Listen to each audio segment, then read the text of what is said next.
Hello YouTube, it's Neutrino Ghost here, and today we have a video on TAFs, or forecasts for aviation. This is the second instalment of my videos on weather information for aviation. The first one being METARs, or reports, and this one being TAFs, or forecasts. Now, if you haven't already done so, I would please urge you to watch my video on METARs first. Very simple reason that the information presented in a METAR and a TAF are very similar, and there's no point making two videos that are 80% identical. So the first video on METARs that I've made very detailed, and I've gone through each one of the elements that's presented in the METAR in some detail. The stuff in TAFs is extremely similar, and I don't want to have to go over it all again. I am going to go through it all again, but I'm going to skip over it pretty quickly. So if you haven't already seen the METAR video and you don't know how to decode TAFs and METARs, I'd recommend that you watch the METAR one first, so that this one makes sense. If you're questioning if they're virtually the same, why have I bothered doing a TAF video? It's very simple that there are slight differences. There are things that you get in TAFs that you don't get in METARs, which I will explain towards the end of the video. Mainly CAV-OKs will be explained in some detail that come up quite frequently in both METARs and TAFs, and I'm also going to explain the term tempo, which is used in TAFs quite a lot, and I also mentioned that in the METAR video the term tempo is used in the trend at the end of the METAR. So let's get on with this video. So TAF as METAR is an acronym, and it simply stands for Terminal Aerodrome Forecast. Remember that a METAR stands for Meteorological Aerodrome Report, or a Meteorological Airfield Report. A TAF stands for Terminal Aerodrome Forecast. They are simply weather forecasts for aviation, as I'm sure you gathered, and they have validity periods. Most of them are valid for between 9 and 18 hours. However, you do get some bigger airfields, some military airfields, and some very large international airports, Heathrow for example, which have much bigger ones. Up until about November 2008, the largest you would get would be about a 24-hour forecast. However, since the 27th of November 2008, the CAA allowed 30-hour forecasts to be given. The list of what's reported is virtually identical to that in a METAR. You get the location, the date and time. The validity period is new. You don't get that in a METAR, for the simple reason that the METAR, we know, is a report for the given conditions at any given time at the airfield for a roughly 30-minute period, and they are reported from 20 minutes past the hour to 50 minutes past the hour. However, a TAF is a forecast, and remember I said they can be 9 hours, 18 hours, they can be 12 hours, they can be 24, or they can be 30 hours. So we need to know exactly what the validity period of the specific TAF that we're reading is. Then we have the wind, the visibility, the weather and the cloud, again exactly the same as the METAR. And at the bottom we have something slightly different. In the METAR we had significant weather. We wanted to know if there was any significant weather to aviation that was currently present at the airfield in question. With this one, because it's a report, we have any significant changes that are going to be taking place in the weather at the aerodrome in question. You see at the bottom I've got the same key that I had on the original video. We have 5 mandatory points: location, wind, visibility, cloud. Well, that's 4, correction.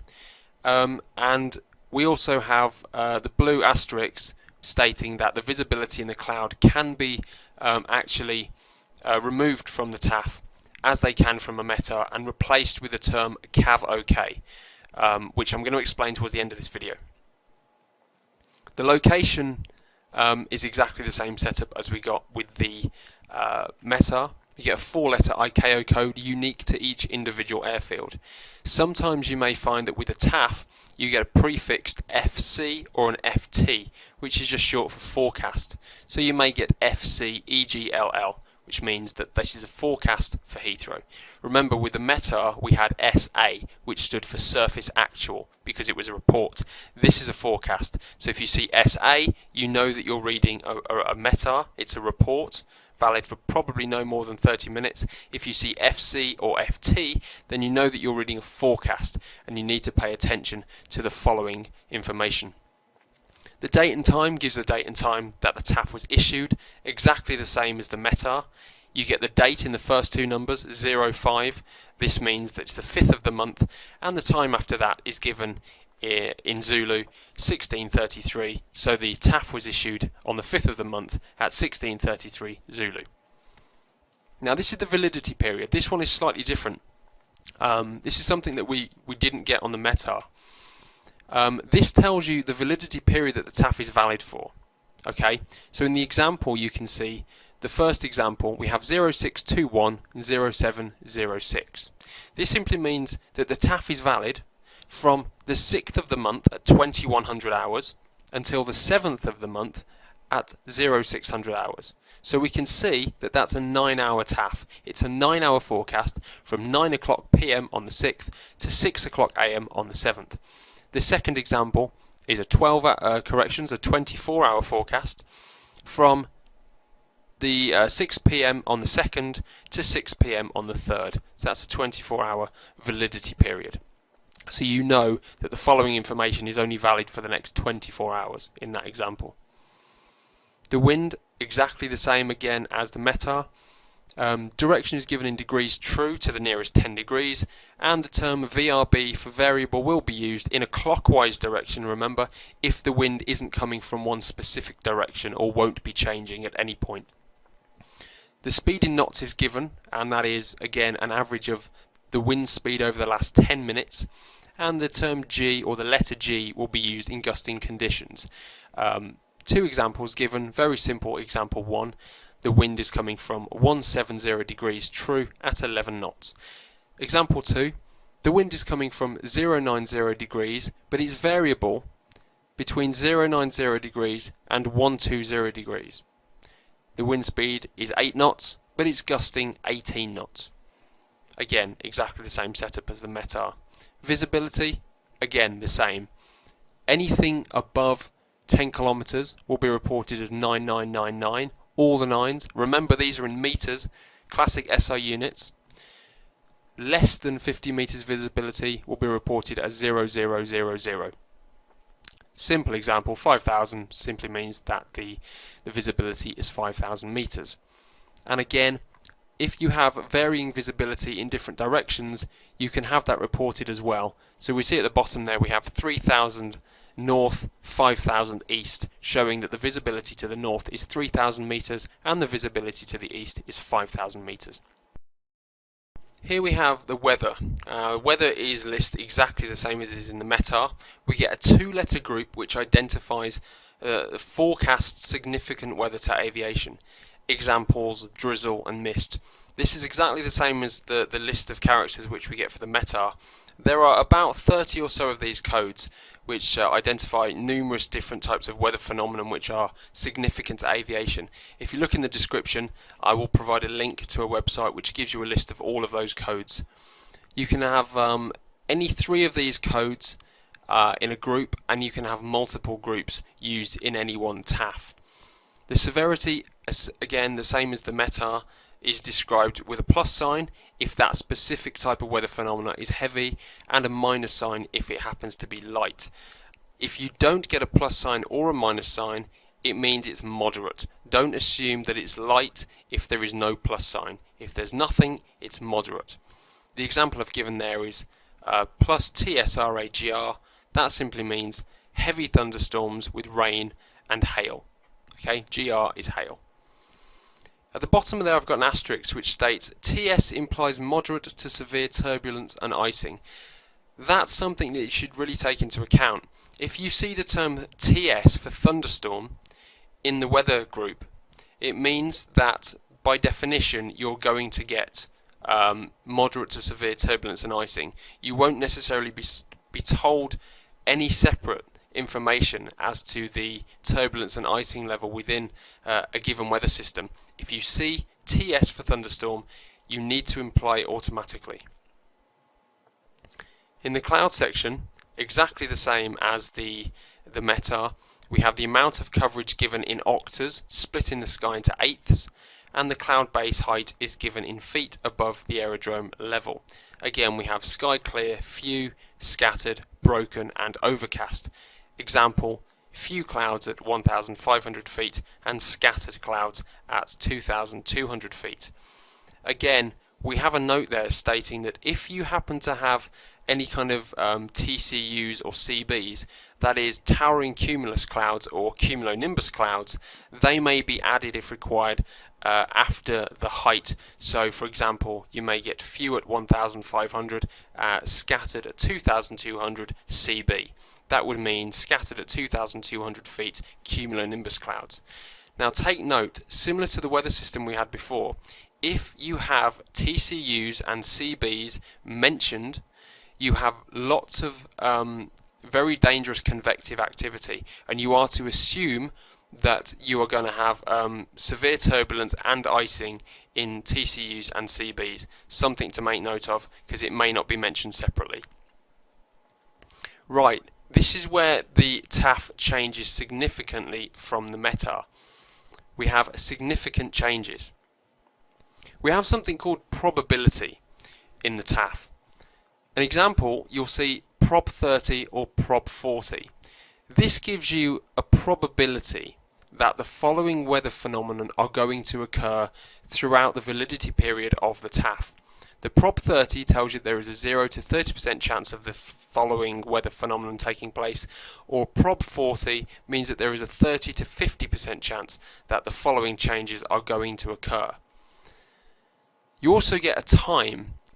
This time indicates the beginning and the end of that forecast period, similar to the validity period. So in this example, 1520 doesn't mean 20 past 3, it means that this significant change is valid from between 3 o'clock to 8 o'clock. Okay, 1520 means 1500 hours to 2000 hours.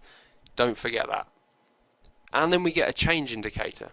You remember that in the METAR video we had, I think I can show you, this was the trend that we had in the METAR, and I mentioned that you have these descriptions of becoming or tempo, no significant weather, and no significant cloud, no change, etc., etc. In the TAF, we tend to find that we just have becoming or tempo are the main ones. The becoming, again, is a permanent change. Tempo is a temporary change. So the example I've given is tempo 1820 17017 G 22 KT, etc., etc. What this means is temporarily between 6 p.m. and 8 p.m. the wind will be 170 degrees at 17 knots, gusting 22 knots. However, it is becoming, that is to say there is a permanent change occurring at some point between 9 o'clock p.m. and midnight. The wind is changing to 200 degrees true at 7 knots. So here we have tempo. Now this is one of the key things that I wanted to explain in this video. Tempo indicates a period of temporary fluctuations to the forecast which may occur at any time during the given period.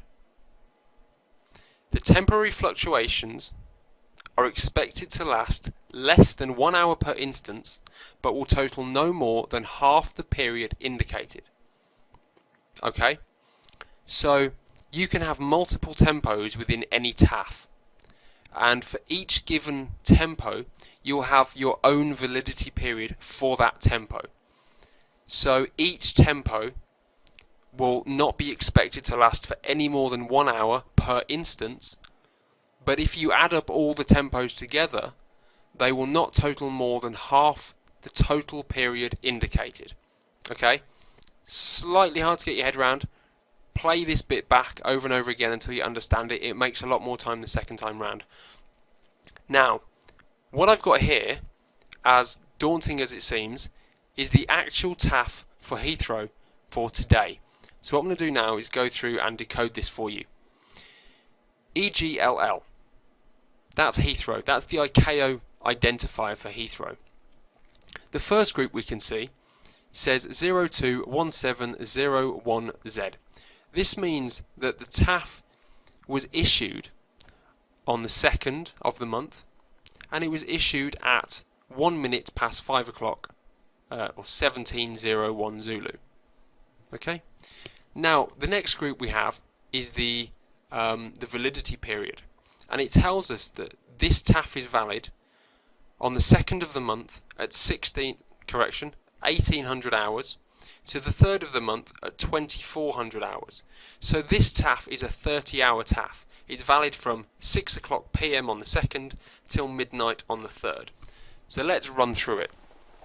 It tells us that the wind is coming from 100 degrees true at 9 knots. The visibility is good, it's 10 kilometers or more because we've got all the 9s.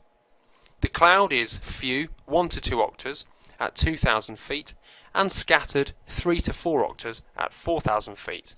This is where we have our first tempo. It says temporarily on the 2nd of the month at 7 o'clock to the 2nd of the month at 10 o'clock, there is going to be a temporary change. The visibility is going to drop to 9,000 meters, and there's going to be light rain. However, it's then becoming, so we have a permanent change coming. At some point between 10 o'clock PM on the 2nd and 1 o'clock AM on the 3rd, the visibility is going to drop further to 6,000 meters. We're then going to get light rain and drizzle. The cloud base is going to drop, and we're going to get a broken cloud, remember 5 to 7 octas at 1,200 feet. We have another tempo. At some point between midnight on the 3rd and 6 AM on the 3rd, so that's a 6-hour period, the visibility is going to drop further to 3,500 meters. We're going to get heavy rain, and the cloud base is going to drop again, 5 to 7 octas, broken cloud at 600 feet. Then, temporarily, on the 3rd of the month, at some point between 6 AM and midday, the visibility is going to drop again to 2,500 feet, and we're going to get moderate drizzle. Remember, we get no plus and no minus sign there, so that's moderate. We get scattered cloud, which is 3 to 4 octas at 400 feet, and broken cloud at 700 feet. So the cloud base has really dropped, and the visibility has really moved in. Probably got a weather system right over the airport now. However, temporarily between 12 o'clock on the 3rd, that's midday, and 9 o'clock PM, or 2100 hours on the 3rd, the visibility is going to increase dramatically. The weather system's probably passed on now, and the visibility has jumped to 10 kilometers or more, and we have no significant weather. We get a scattered cloud starts to rise. It was at 400 feet, it's now rising to 1,300 feet, and the broken cloud has risen from 700 feet to 2,000 feet. And then we have another tempo stating that between 9 o'clock PM on the 3rd and midnight on the 3rd, that 3-hour period, that we have moderate rain with broken cloud at 700 feet. So we may have another weather system coming in. So that's a good example of A, how to read a TAF, and B, just to show you that the term tempo can be used multiple times in any given forecast. Now, this is getting towards the end of this video. CAV-OK. What does it mean? Well, again, like METAR, which means Meteorological Aerodrome Report, and TAF, which means Terminal Aerodrome Forecast, CAV-OK is an acronym, and it means ceiling and visibility OK. Sounds simple. What it tells you is that the visibility has to be greater than or equal to 10 kilometers. There are no cumulonimbus clouds, and there are no towering cumulus clouds. There is no cloud below 5,000 feet, and there is no significant weather to aviation. So you're not going to have any dust, rain, mist, hail, ice pellets, snow, sandstorms, etc., etc. Now, in general, if you think about this, visibility is greater than 10k, no thunderstorms, no convective clouds, no cloud below 5,000 feet, no significant weather to aviation. It makes sense that you're going to get CAV-OK.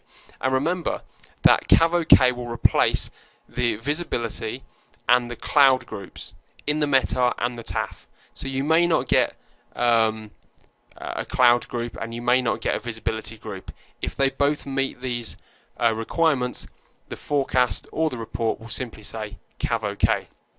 However, there's a caveat to this, and you have to really be aware of this.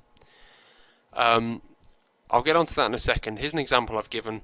Simply states, on the 2nd of the month, issued at 1700 Zulu, in a TAF which is valid from 1800 on the 2nd to 2400 on the 3rd. So again, this is the 30-hour TAF.